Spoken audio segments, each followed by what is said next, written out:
Hey, welcome everybody. This is John Palman, Dutch Dr. Street Selling. This is the Raging Verbalist. This is Raging Verbalist number 239. For those of you keeping track, hopefully you are. If you're a veteran, you've been here a whole bunch of times. We're glad to see you back. If you're new, welcome. And I'll tell you a little bit about what goes on. I rage about specific topics that I've come up with, kind of stay clear a little bit of politics, which, well, there's lots of politics going on right now. But sometimes we creep into that a little bit. You can catch us on YouTube every Friday and also on Facebook at the Position to Win Book Facebook group. Now, with me, as always, the person who plies me with the questions that you would be asking if you were, in fact, here is the ever lovely Sandra. Sandra, welcome. Hello, how are you doing today? Are you staying cool? Well, I'm doing well, but I've got to have the fans off when we're doing the Raging Verbalist, so I could be, it looks like I'm, under a grill light or something. So yes, it has been hundreds and hundreds of degrees, not multiple hundreds, because then we would be really cooking. But and I know it's been hot in your neck of the woods, right?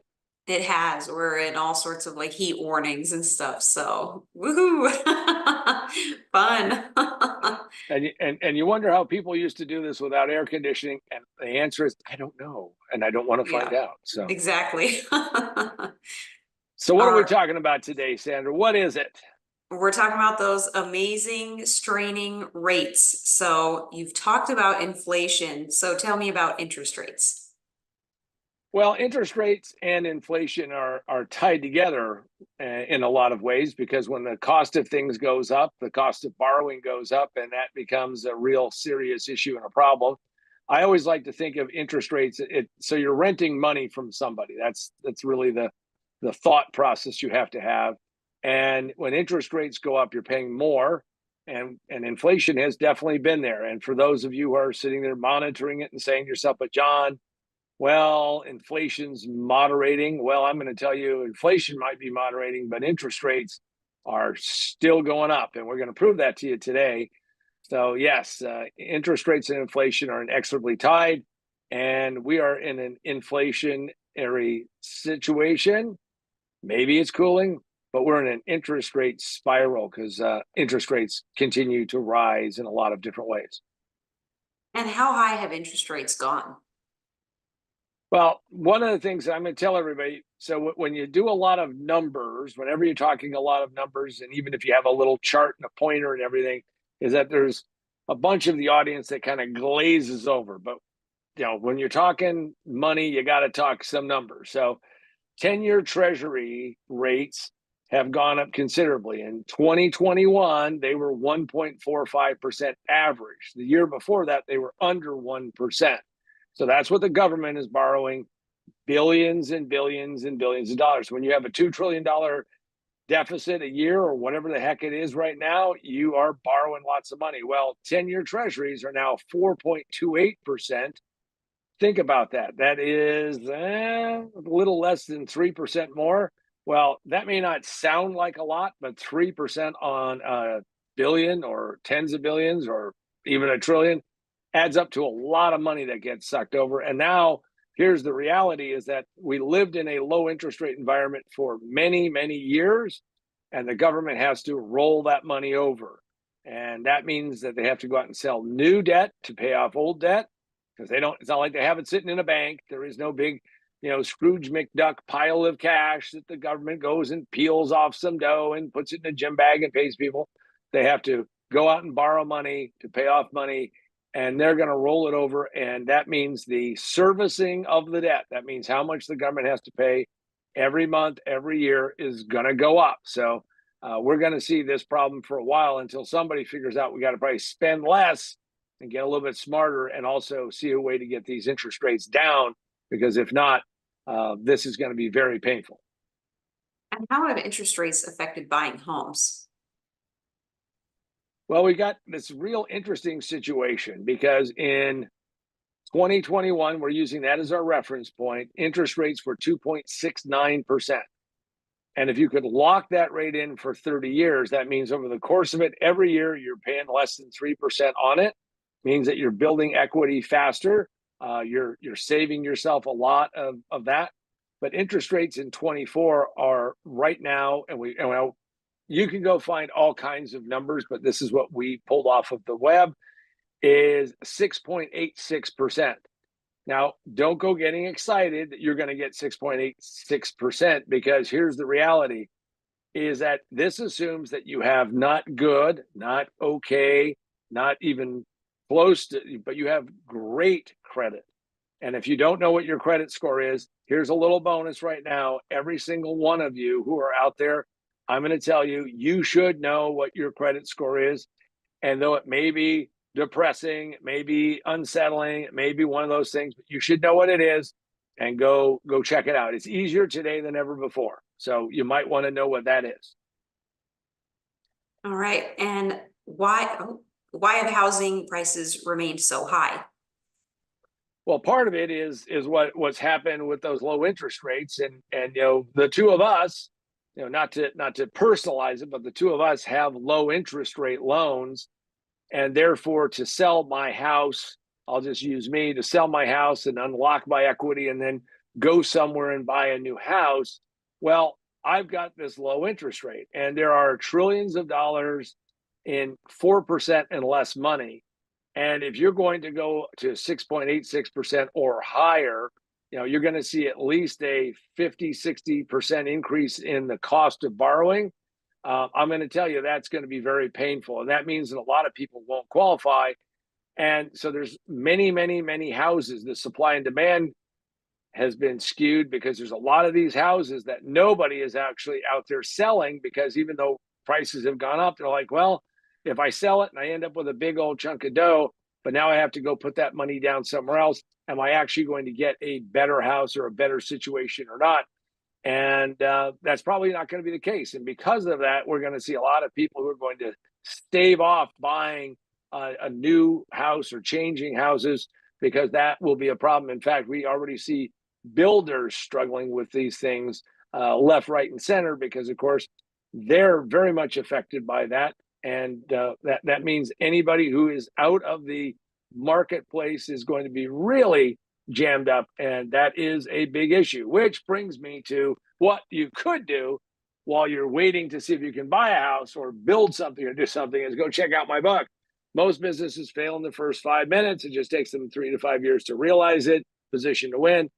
This is available physically on the positiontowinbook.com website, positiontowinbook.com website. You can go have me sign it and autograph it and put your name on it and have something to keep forever. Also, you can get it through Barnes & Noble, Amazon, Books A Million, wherever books are sold. You can actually have them ordered and we'll get a physical copy. There are electronic copies that are available on Kindle, Nook, and Apple iBooks. If you want to go check this book out, which is Remote Work for a Better World, that is all about how to work remotely. Maybe you want to be a digital nomad, go check that out, get lots of tips and tricks. That's available in Amazon Kindle only, and it's exclusively there. And then, of course, you can always check out and get the Raging Verbalist mug, so you too can rage about some of these topics, which some of these can be profoundly piss you off and all of that. All right, Sandra, what's next on our interest rate burn? All right. So since you were in the finance business and did car loans, what do interest rates look like for cars? Well, it's always interesting to me that when you look at the hierarchy of what people will pay on or won't pay on, and you're right, I was in the car loan business for a period of time, lost a crap load of money. That's a longer story. But right now we're seeing interest rates are at a 15-year high, and that's really problematic. That means when somebody wants to buy a car, they're going to be paying the highest interest rates they've seen in a long time.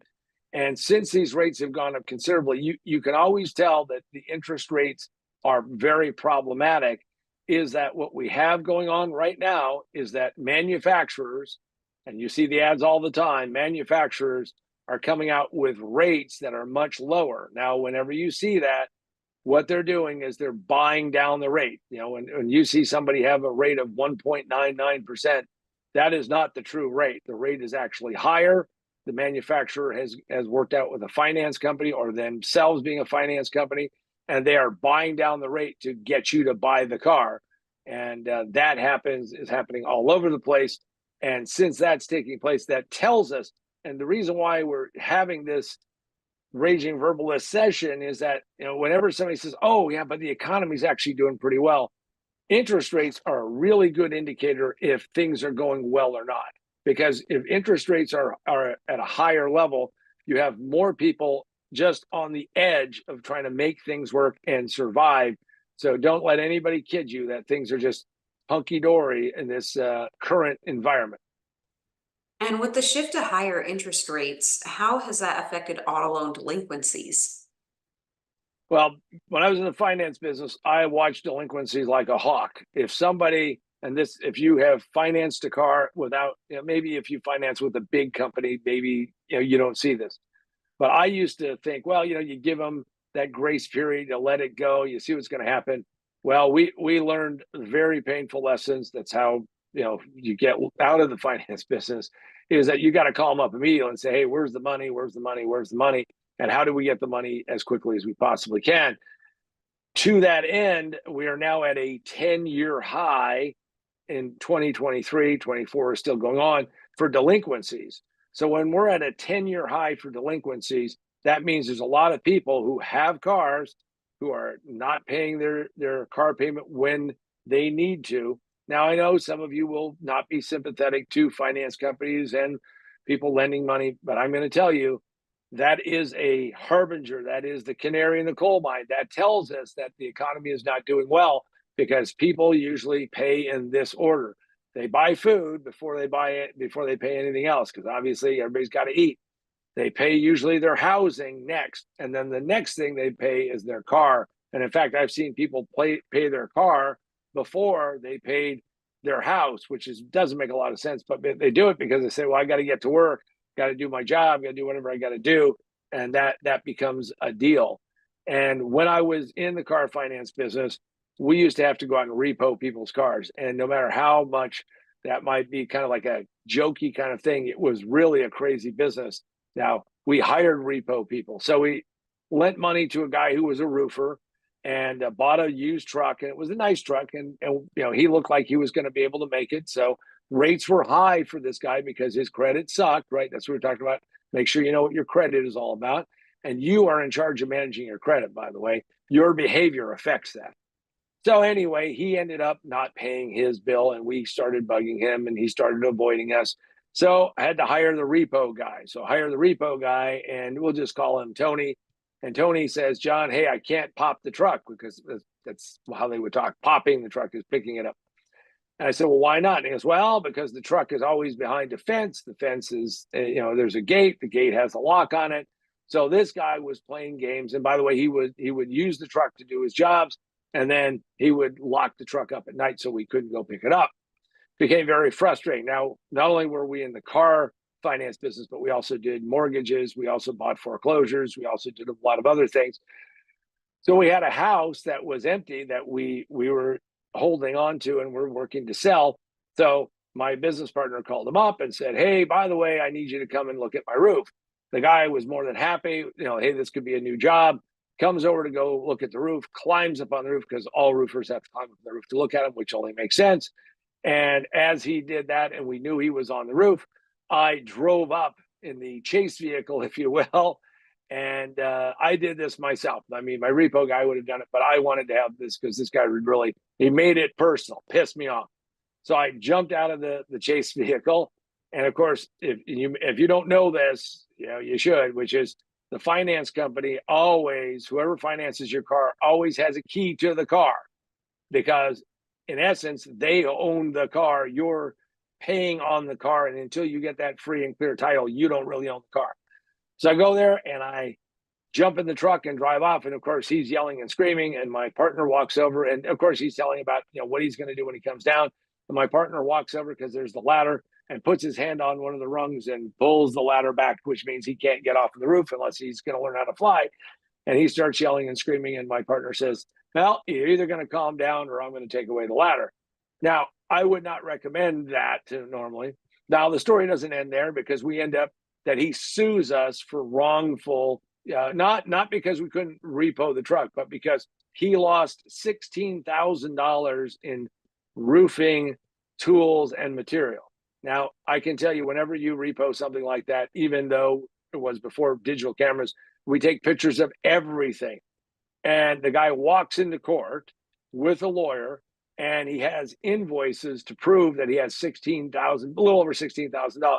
Now, what he did not understand is that judges are not stupid. And as the guy is looking over, as the judge is looking these over, there's a funny thing about these invoices, that all these invoices were obviously printed out of a computer.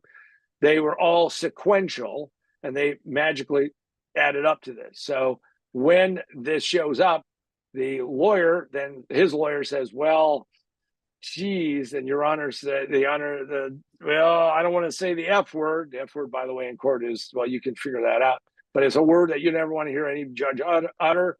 And he goes, I think you ought to examine this stuff. Lawyer takes it. He goes, Your Honor, I wasn't aware of this.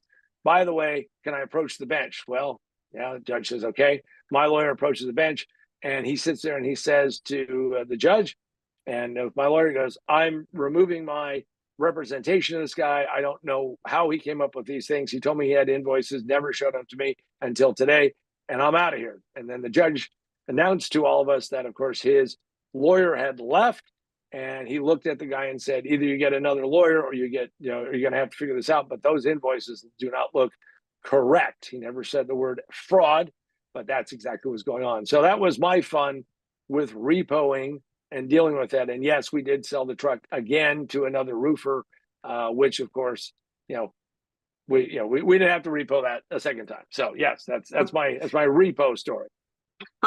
Crazy. All right. What about credit cards? Well, the interesting thing is that everybody in America has a credit card, it seems, or more than that. And now, there's lots of different ways to get credit cards. Doesn't matter what your credit is, what things look like. And of course, there's a lot of abuse of these. And what I mean by abuse is that if you, in fact, don't pay your bill on time, or this doesn't happen, or that doesn't happen, okay, I got it. People get into tough jams. And therefore, there are fees that get attached to it. Well, I'm going to veer off into the politics. All of these discussions of limiting junk fees, that would be late fees, overdraft fees, doing all of those bad things like not paying. Well, that was a way to actually build in a mechanism, a feedback mechanism to people and say, listen, you got to pay your bill, or you got to do this, or we're going to hit you with fees. And the fees suck. I mean, the fees are not limited to a little bit. They used to do light. They got to do pretty hard. Well, so politicians said the way to fix this is that we're going to make everybody pay for the deadbeats who don't pay. And I am absolutely opposed to that. So that's my political sense. Do not force people like myself and Sandra, people who pay their bills. Have I had to pay a late fee every once in a while? Yeah. I mean, I got a lot of businesses and a lot of things going on.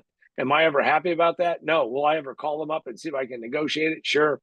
But I don't do it as a normal course of business. And you know what? It stings enough to make you say, I'm never going to do that again. So yeah, that's what happens with the junk fees and credit cards. And therefore, they've gone a different direction. And the direction they've gone is raising rates. That's what they've done. And so what has happened to credit card rates? Through the roof. Everybody is raising rates. In fact, I have a very nice credit score hovering close to 800. I've been above 800. I've been a little below, but right around 800. For those of you who don't know, 850 is the best you're ever going to get. It means that you've got amazing, amazing, amazing stuff. So I got great credit, and we have this MasterCard that we have. My wife got it. She uses it to buy from certain stores, certain things. And I have with me sheet of paper report. You can't really see it. You can't really read it. But the report basically says, this is a notice to tell me that in September, the rate for outstanding balances is going to go up. And we almost need like a little drum roll, little 34.24%.